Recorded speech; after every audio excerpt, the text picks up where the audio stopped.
begin to create a new script in our heads about ourselves that looks more like the person who knows, likes, and believes in us the most talks about us.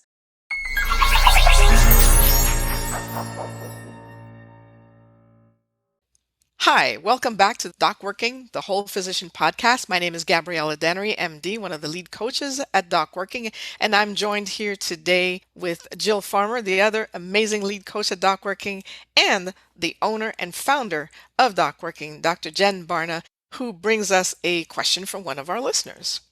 Gabriella and Jill, it is wonderful to be with you here again this morning, and it's great to have a terrific question from one of our listeners. This is a really interesting question. The question is, going all the way back to medical school, I feel like getting accepted was a fluke. I had friends who would have made excellent physicians, probably better than me, who didn't get in. And the listener goes on to say, I've been working in private practice as a board certified physician for years, but still, sometimes when I'm working, I imagine making a mistake and being outed as an imposter, like, she's a fake, the jig is up. Sounds like classic imposter syndrome, right?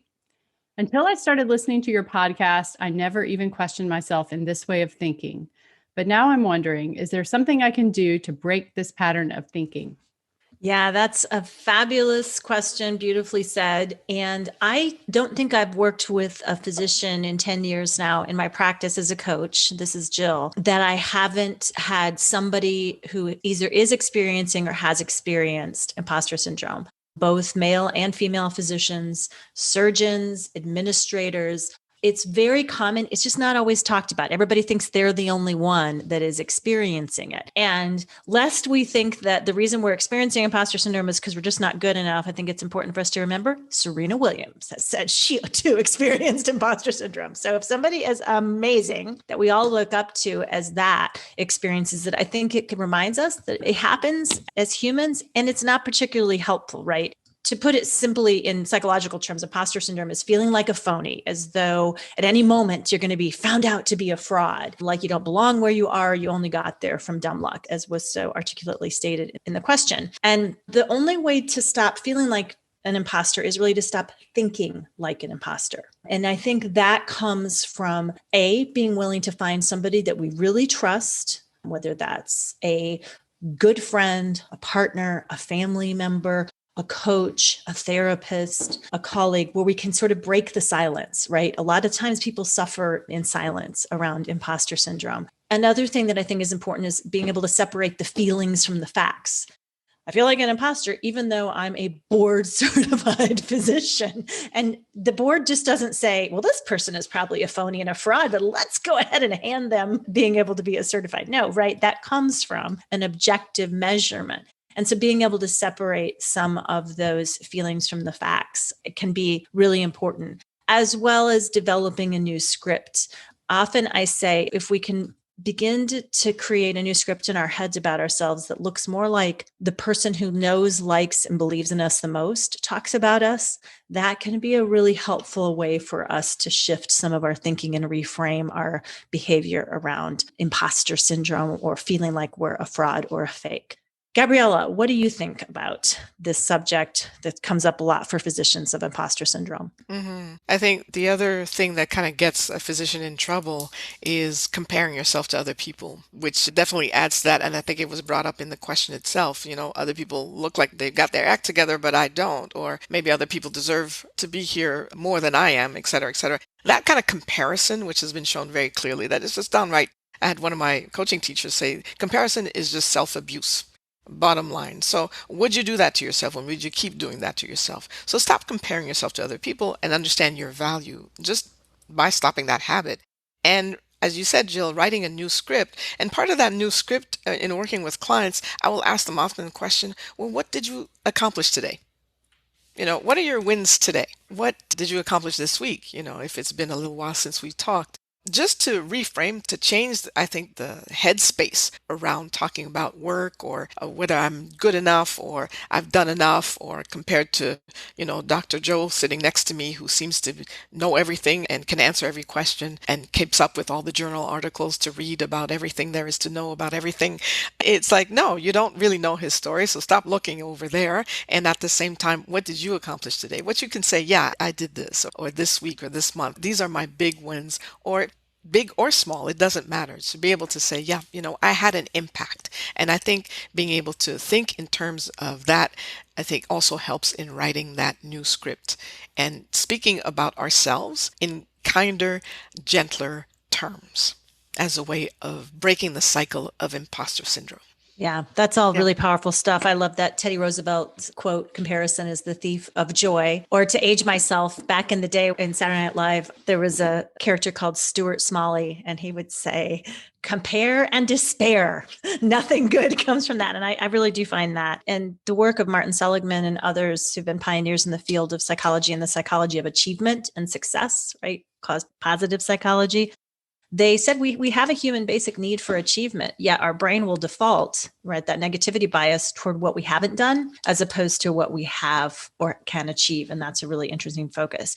So listening to Gabriella and I chat about this, Jen, what comes up for you as a physician and as a working physician and a business founder? What comes up for you as you think about imposter syndrome? I think the first thing that comes up to me is that imposter syndrome is real.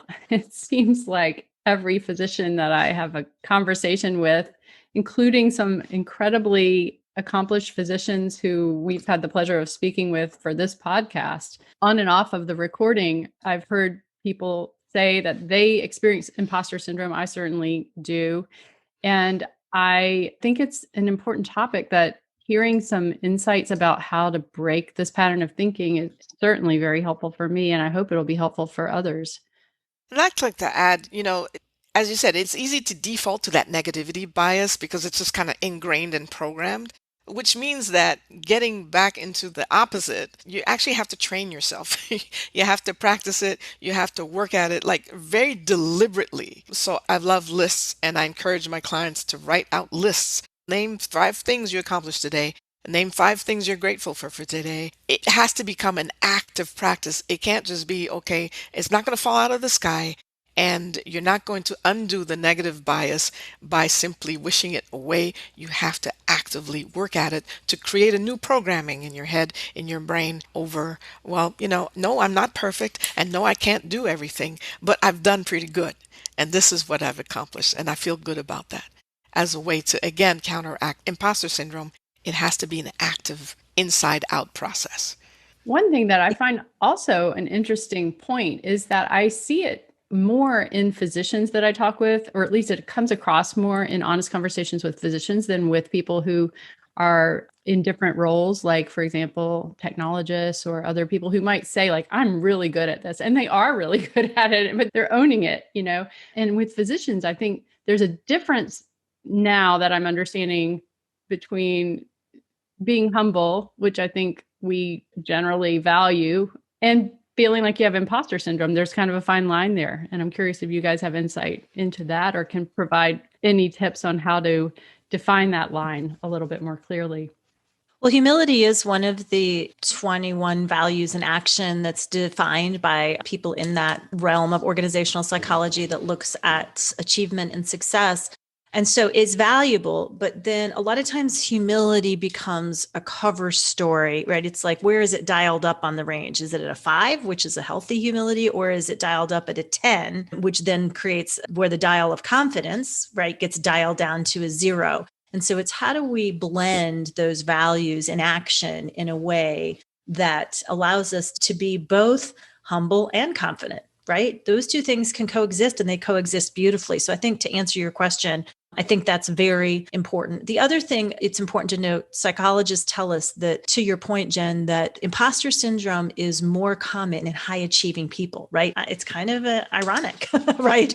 But it's more common in people who tend to be extremely high achieving. And so because they're often surrounded by other high achieving people. And so then we get into the comparison thing and the patterns and the ruts that we've already talked about. Another thing that I think is important to think about, just from the gift of what psychologists have told us around imposter syndrome, is that one of the distortions that can show up in our thinking that's unhelpful to us is overgeneralization, right? So we take some time when we did something that wasn't perfect, and then we label ourselves as being that. So, there was a time when we showed up in a meeting, or a couple times where we didn't have our thoughts together. So then we label ourselves as disorganized or inarticulate. And then we are quick to take on those kind of labels that are really unhelpful. And when we are identifying ourselves with pretty unhelpful labels based on overgeneralized events, we're more likely to believe that somehow everybody else who has the same job or is doing the same thing as us is doing it better than us. And so just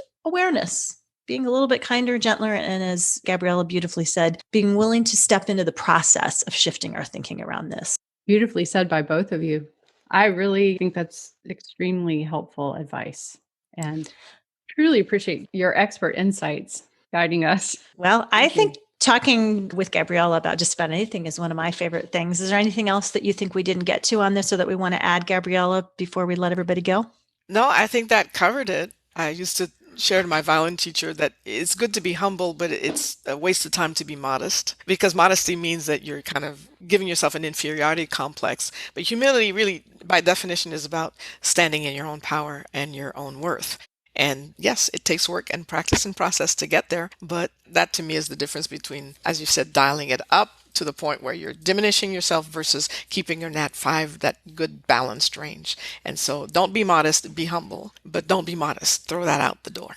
Again, you guys, if you have questions for us, find us on all of our social media channels. You can find DocWorking on LinkedIn, on Facebook, on Instagram. Just pop on, like us, say hi, and then give us your questions. And we would love to be able to consider it, to answer it in one of our podcasts, because we want to be here for you.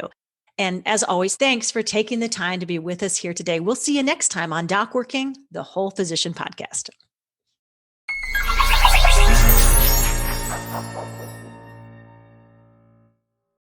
Hello, and thank you for listening.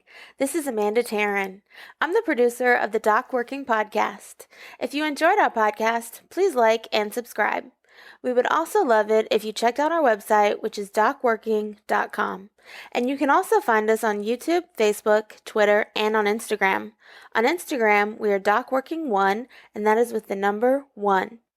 When you check us out on social, please let us know what you would like to hear on the podcast. Your feedback really means a lot to us. And if you're a physician with a story you'd like to tell, please reach out to me at amanda@docworking.com to apply to be on the podcast. Thank you again, and we look forward to talking with you on the next episode of DocWorking, the Whole Physician Podcast.